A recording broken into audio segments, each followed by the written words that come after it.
special interests in Washington.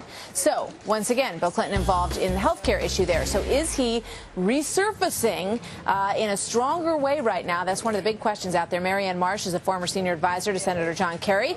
Mark Thiessen is a former speechwriter to George W. Bush. Marianne, welcome. First to you. Do you see this as significant in terms of Bill Clinton being brought into the fold just a tiny bit more? I do, for two reasons, Martha. I mean, it's brilliant they sent him to North Korea because it's the best of both worlds. He provides the stature only a former president can provide.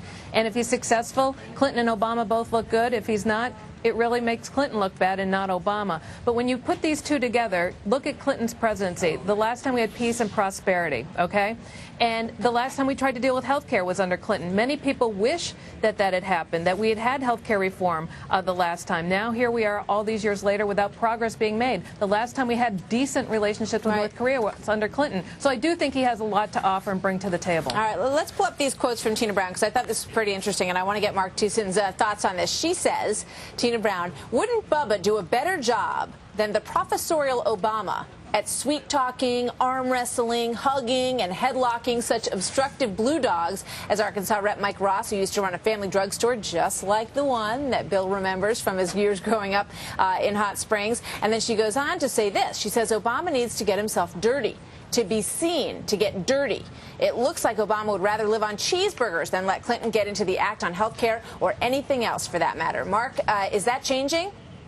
I agree with that. I don't think that he's going to be involved in health care or any of these other debates. I think what happened with North Korea is, quite frankly, Kim Jong-il chose him, not Barack Obama.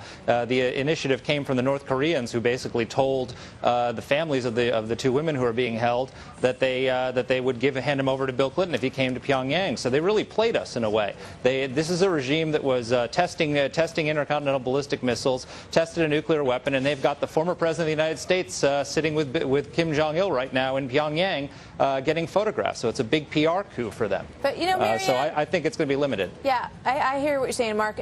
But, Marianne, you can't help but think with the struggles that the president's having right now with getting a lot of this through. He's got Rahm Emanuel on his side, of course, who's working things very hard in the Capitol. But is there an opportunity, or do you see a place where Bill Clinton maybe has like a backdoor advisory position that the president, he said, you know, when the president calls him, he acts like he's just checking off a box, like, okay, call Bill Clinton this week. But any chance that it could become something more?